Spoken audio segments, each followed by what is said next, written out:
नमस्कार, प्रादेशिक समाचार के साथ मैं चंदन कुमार कौंडिल्य। पहले मुख्य समाचार। झारखंड में त्रिस्तरीय पंचायत चुनाव की हुई घोषणा। 14 मई से 4 चरणों में होंगे चुनाव। 1,96,16,504 मतदाता करेंगे अपने मताधिकार का प्रयोग। गोड्डा सांसद निशिकांत दुबे ने गोड्डा से राजधानी रांची की ट्रेन सेवा का किया उद्घाटन। कहा, केंद्र सरकार ने गोड्डा वासियों के लिए दी नई ट्रेन सेवा की सौगात। कल से निजी टीकाकरण केंद्रों पर 18 वर्ष से अधिक आयु के लोगों को लगाए जाएंगे एहतियात कोविड टीके। राज्य में टीका केंद्रों पर हुई तैयारियां पूरी। रामनवमी की शोभा यात्रा को लेकर राजधानी रांची सहित सभी जिलों में पर्याप्त दंडाधिकारी किए गए तैनात। जुलूस को लेकर सभी तैयारियां पूरी। और राज्य में भीषण गर्मी का प्रकोप। 14 जिलों में पारा 42 डिग्री सेल्सियस के पार। और अब समाचार विस्तार से। राज्यपाल रमेश बैस ने राज्य में त्रिस्तरीय पंचायत चुनाव कराने हेतु अपनी स्वीकृति प्रदान कर दी है। झारखंड राज्य अंतर्गत त्रिस्तरीय पंचायत निकायों के ग्राम पंचायत सदस्य, मुखिया, पंचायत समिति सदस्य एवं जिला परिषद सदस्य के निर्वाचन हेतु अगले महीने की 14, 19, 24 एवं 27 मई 2022 को कुल 4 चरणों में चुनाव होंगे। झारखंड में त्रिस्तरीय पंचायत चुनाव की तिथियों की घोषणा आज कर दी गई है। राज्य निर्वाचन आयुक्त डीके तिवारी ने चुनाव तिथियों की घोषणा करते हुए बताया कि राज्य भर में 4 चरणों में पंचायत चुनाव होंगे। चुनाव मतपत्र के द्वारा कराया जाएगा। इस चुनाव में 1,96,16,504 मतदाता, जिनमें 1,70,721 पुरुष और 95,45,702 महिला अपने मताधिकार का प्रयोग करेंगे। मतदान के लिए मतदाता 12 प्रकार के पहचान पत्रों का इस्तेमाल कर सकते हैं। राज्य निर्वाचन आयुक्त ने बताया कि पहले चरण में हुए चुनाव की मतगणना 17 मई को होगी। हम लोगों ने एग्जामिनेशंस को देखते हुए, मौसम को देखते हुए, शैक्षणिक कैलेंडर को देखते हुए, त्योहारों को देखते हुए, राज्य में विद्यमान कानून व्यवस्था की स्थिति को देखते हुए, पुलिस बलों की उपलब्धता को देखते हुए और परिवहन तथा समुचित तैनाती और बुनियादी और वास्तविकताओं को देखते हुए हम लोगों ने मिलकर तय किया है कि किस किस तिथियों में चुनाव कितनी फीसद में कराया जाए। जो 4 चरण हैं उसमें जो चुनाव होंगे वो 14 मई, 19 मई, 24 मई और 27 मई को होंगे। 16 अप्रैल को जिला निर्वाचन पदाधिकारी प्रपत्र 5 में निर्वाचन की सूचना का प्रकाशन करेंगे। 23 अप्रैल तक नाम निर्देशन करने के लिए अंतिम तारीख हो। नाम निर्देशन जो होगा 11 बजे पूर्वाह्न से लेकर 3 बजे अपराह्न तक। स्क्रूटनी जिसको कहते हैं, समीक्षा, 25 अप्रैल और 26 अप्रैल को स्क्रूटनी की जाएगी, समीक्षा की जाएगी। नाम वापस लेने की तारीख है 27 अप्रैल और 28 अप्रैल। निर्वाचन प्रतीक आवंटन, जो अलॉटमेंट ऑफ सिंबल्स होता है, जिसका ऑर्डर निकला हुआ है, वो किया जाएगा 29 अप्रैल को। ये पहले चरण के बारे में कह रहा हूं। और मतदान होगा 14 मई। इसकी मतगणना 17 मई को हो जाएगी। इसी प्रकार से द्वितीय चरण, तृतीय चरण और चतुर्थ चरण की तिथियां निर्धारित की गई हैं।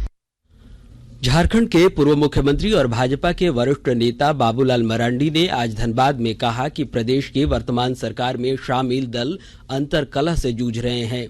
साझेदारों की आपसी खींचतान से प्रदेश का विकास लगभग थमसा गया है। इसी से लोगों का ध्यान भटकाने के लिए 1932 के खतियान आधारित स्थानीय नीति के विवाद को हवा दिया जा रहा है।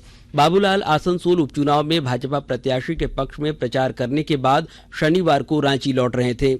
उन्होंने कहा कि बिहार से अलग होने के तुरंत बाद प्रदेश में उनके नेतृत्व में भाजपा की सरकार बनी थी। सरकार बनते ही उन्होंने स्थानीयता के मुद्दे को हल करने के लिए सर्वदलीय सम्मेलन बुलाई, जिसमें बिहार के 1982 के स्थानीय एवं नियोजन नीति के आधार पर झारखंड में भी नियोजन की बात सभी ने सर्वसम्मति से तय की थी। लेकिन उनकी सरकार के जाते ही मामला ठंडे बस्ते में चला गया।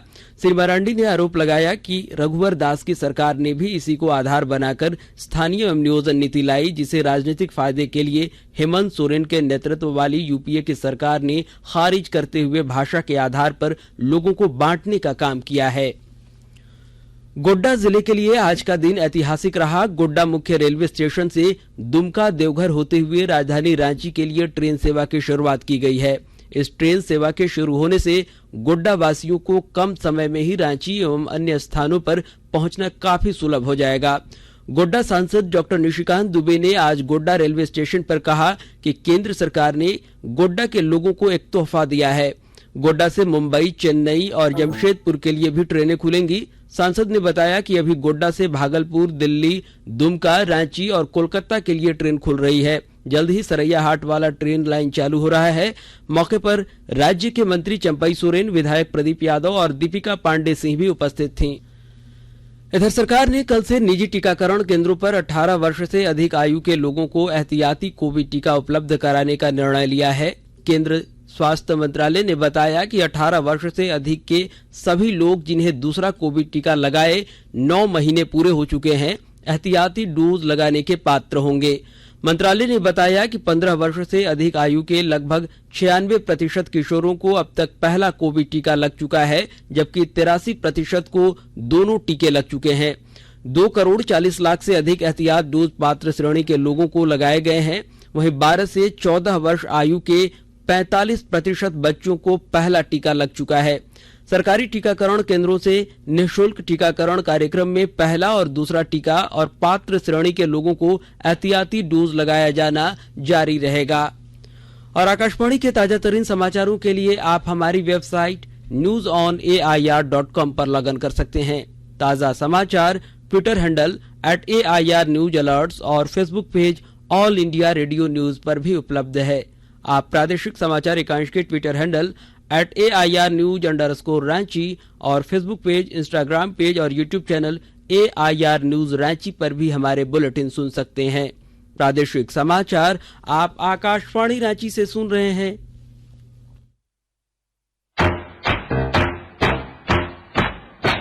चलो मिलकर एक शुरुआत करें, चलो एक फैसला आज करें, मास्क नहीं तो टोकेंगे, कोरोना को रोकेंगे, चलो एक इरादा करते हैं, चलो कुछ वादा करते हैं, मास्क नहीं तो टोकेंगे, कोरोना को रोकेंगे।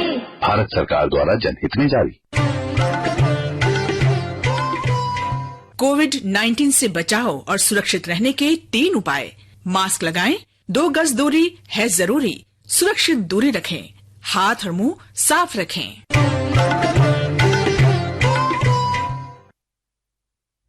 प्रादेशिक समाचार में आपका एक बार फिर से स्वागत है।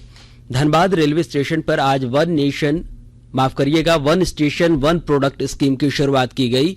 धनबाद रेल डिवीजन के DRM आशीष बंसल ने इसका उद्घाटन किया। इस योजना के तहत धनबाद रेलवे स्टेशन पर खास स्टॉल लगाए गए हैं, जहां स्थानीय कला और शिल्प से बने सामग्रियों का बढ़ावा दिया जा रहा है। DRM ने बताया कि ये सामग्री वाजिब कीमतों पर बेचे जाएंगे। इससे स्थानीय व्यापार के साथ साथ कला को भी बढ़ावा मिलेगा। उन्होंने बताया कि फिलहाल ट्रायल के तौर पर यह 15 दिनों के लिए चलाया जाएगा। अगर यह योजना सफल होती है तो इसे आगे भी जारी रखा जाएगा। बता दें कि one station one product scheme योजना का ऐलान इसी साल आम बजट में किया गया था। इसका मकसद स्थानीय प्रोडक्ट को बाजार मुहैया कराना है। इसमें स्थानीय महिला, कारीगर, मजदूर और बुनकरों को कमाई का जरिया मिल सकेगा। और बढ़ती गर्मी को देखते हुए रेलवे मंत्रालय ने कई फेरबदल करने का निर्णय लिया है। धनबाद से खुलने वाली 3 ट्रेनों में स्लीपर बोगी हटाकर AC बोगी जोड़े जा रहे हैं। और ब्यौरे के साथ हमारे धनबाद संवाददाता। बढ़ती गर्मी का असर अब ट्रेनों पर भी नजर आने लगा है। धनबाद से खुलने वाली 3 ट्रेनों में इसे लेकर बदलाव किए जा रहे हैं। धनबाद से खुलकर केरल के अलप्पुझा तक जाने वाली धनबाद एलेप्पी एक्सप्रेस में रेलवे ने 3rd और 2nd AC के कोच की संख्या को बढ़ाने का ऐलान किया है। इस ट्रेन के यात्रियों को पहली बार 1st AC में सफर की भी सुविधा मिलेगी। वहीं स्लीपर के 4 कोच कम किए जाएंगे। अभी 12 स्लीपर कोच के साथ चल रही इस ट्रेन में AC के कोच बढ़ते ही स्लीपर कोच की संख्या 8 हो जाएगी। 11 अप्रैल से नई व्यवस्था लागू होनी है। दूसरी ओर पटना जाने वाली गंगा दामोदर और पटना इंटरसिटी एक्सप्रेस में भी बदलाव किए जाएंगे। दोनों ट्रेनों में एक 2nd AC के कोच हटाकर विकल्प के तौर पर एक 3rd AC का कोच जोड़ा जाएगा। दीपक, आकाशवाणी समाचार, धनबाद। गुमला जिले के उपायुक्त सुशांत गौरव ने आज 100 दिवसीय रीडिंग कैंपेन के सतत एवं सघन आयोजन FLN एवं पढ़ना लिखना अभियान की समीक्षा की। इस दौरान बताया गया कि गुमला जिले के 1331 विद्यालयों में 2193 शिक्षकों को प्रशिक्षण दिया जा चुका है। उपायुक्त ने सभी शिक्षकों से दिए गए प्रशिक्षण का परिणाम और विद्यार्थियों से उनकी प्रतिक्रिया प्राप्त करने का निर्देश दिया। इसके साथ ही बाल वाटिका के तहत कक्षा 1 से 2, 3 से 5 और 6 से 7 के लिए निर्धारित साप्ताहिक गतिविधियों की समीक्षा के क्रम में उपायुक्त ने तीनों क्षेत्र शिक्षा पदाधिकारियों को 25-25 विद्यालयों का अलग अलग भ्रमण कर प्रत्येक साप्ताहिक गतिविधियों से विद्यार्थियों को होने वाले लाभ के बारे में प्रतिवेदन प्रस्तुत करने का भी निर्देश दिया। कोल्हान प्रमंडल के पुलिस उप महानिरीक्षक अजय लिंडा ने कहा है कि कोल्हान प्रमंडल के तीनों जिलों पश्चिमी सिंहभूम, पूर्वी सिंहभूम और सरायकेला खरसावां में नक्सलियों के विरुद्ध सीआरपीएफ और जिला पुलिस के संयुक्त पहल से अभियान लगातार चलाया जाएगा। आज कोल्हान प्रक्षेत्र के पुलिस उप महानिरीक्षक के रूप में पदभार ग्रहण करते हुए उन्होंने कहा कि कोल्हान वासियों के लिए वे हमेशा उपलब्ध रहेंगे। श्री लिंडा ने कहा कि आम जनमानस और पुलिस के बीच बेहतर संबंध स्थापित किया जाएगा। पुलिस उप महानिरीक्षक ने कहा कि उनकी प्राथमिकता विशेष रूप से प्रशिक्षण पर रहेगी। प्रमंडल पर पदस्थापित प्रशिक्षु एएसपी, डीएसपी और सब इंस्पेक्टरों को विशेष रूप से प्रशिक्षण दिया जाएगा ताकि वे बेहतर तरीके से कार्य कर सकें। श्री लिंडा इससे पूर्व पश्चिम सिंहभूम जिले के पुलिस अधीक्षक के रूप में पदस्थापित थे। और रामनवमी पूजा और शोभा यात्रा को देखते हुए पुलिस प्रशासन की ओर से आवश्यक तैयारियां पूरी कर ली गई है। राज्य के सभी जिलों के उपायुक्त और वरीय पुलिस पदाधिकारियों द्वारा रामनवमी शोभा यात्रा को लेकर प्रशासन की ओर से की गई तैयारियों के बारे में बताया गया। राजधानी रांची में सुरक्षा की पुख्ता व्यवस्था की गई है। इस संबंध में एसएसपी सुरेंद्र कुमार झा ने बताया कि सुरक्षा में 10 ड्रोन कैमरा और 2000 जवानों की तैनाती की जाएगी। रैपिड एक्शन फोर्स की 2 कंपनी, आईआरबी, जैप, होमगार्ड और डंडा पार्टी को लगाया जाएगा। इसके अलावा 10 डीएसपी, थाना प्रभारी के अलावा 10 इंस्पेक्टरों को सुरक्षा में लगाया जाएगा। इसके अलावा सादे लिबास में भी पुलिसकर्मियों को लगाया गया है। उधर लोहरदगा के उपायुक्त डॉक्टर बाघमारे और पुलिस अधीक्षक आर रामकुमार ने संयुक्त रूप से बताया कि शोभा यात्रा के मद्देनजर शहरी क्षेत्र में जगह जगह पर सिविल प्रशासनिक पदाधिकारियों व पुलिस पदाधिकारियों की प्रतिनियुक्ति की गई है। इस प्रशासनिक कर्तव्य का निर्वहन पूरी ईमानदारी से करें। उपायुक्त ने बताया कि दंडाधिकारियों के पास कई शक्तियां निहित हैं जो विधि व्यवस्था बनाए रखने के लिए हैं। दंडाधिकारी इन शक्तियों का उपयोग स्थितियों के अनुसार करें। और अमृत महोत्सव के तहत आकाशवाणी के साप्ताहिक क्विज में आइए आप भी शामिल हों।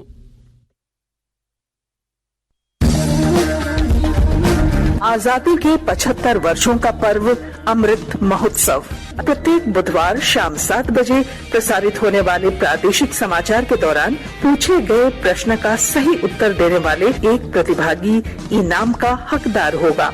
इसके लिए सुनते रहें आकाशवाणी रांची का प्रसारण।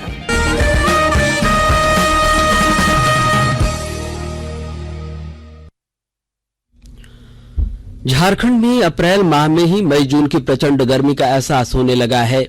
अप्रैल के दूसरे सप्ताह में ही तापमान 40 डिग्री सेल्सियस के पार पहुंचने लगा है। राज्य के कई जिलों में 44 डिग्री सेल्सियस तक पारा पहुंचने का पूर्वानुमान किया गया है। वहीं मौसम विभाग ने बढ़ती गर्मी के कारण लोगों को सतर्क रहने की भी अपील की है। राज्य के कई जिलों में लू चलने की चेतावनी दी गई है। मौसम केंद्र रांची के अनुसार झारखंड के 14 जिलों हजारीबाग, कोडरमा, गिरिडीह, धनबाद, पूर्वी सिंहभूम, सरायकेला खरसावां, लातेहार, लोहरदगा, देवघर, जामताड़ा, दुमका, गोड्डा, पाकुड़ और साहेबगंज में लगभग 41 से 42 डिग्री सेल्सियस पहुंचेगा। इसके अलावा राज्य के रांची, खूंटी, गुमला, सिमडेगा, पश्चिम सिंहभूम, रामगढ़ और बोकारो जिलों में तापमान 39 से 40 डिग्री सेल्सियस के आसपास रहने की आशंका मौसम विभाग की ओर से जताई गई है। और अंत में मुख्य समाचार एक बार फिर। झारखंड में त्रिस्तरीय पंचायत चुनाव की हुई घोषणा। 14 मई से 4 चरणों में होंगे चुनाव। 1,96,16,504 मतदाता करेंगे अपने मताधिकार का प्रयोग। गोड्डा सांसद निशिकांत दुबे ने गोड्डा से राजधानी रांची की ट्रेन सेवा का किया उद्घाटन। कहा, केंद्र सरकार ने गोड्डा वासियों के लिए दी नई ट्रेन सेवा की सौगात। कल से निजी टीकाकरण केंद्रों पर 18 वर्ष से अधिक आयु के लोगों को लगाए जाएंगे एहतियात कोविड टीके। राज्य में टीका केंद्रों पर हुई तैयारियां पूरी। रामनवमी की शोभा यात्रा को लेकर राजधानी रांची सहित सभी जिलों में पर्याप्त दंडाधिकारी किए गए तैनात। जुलूस को लेकर सभी तैयारियां पूरी और राज्य में भीषण गर्मी का प्रकोप, 14 जिलों में पारा 42 डिग्री के पास। इसके साथ ही आकाशवाणी रांची से प्रादेशिक समाचार का यह बुलेटिन समाप्त हुआ। नमस्कार।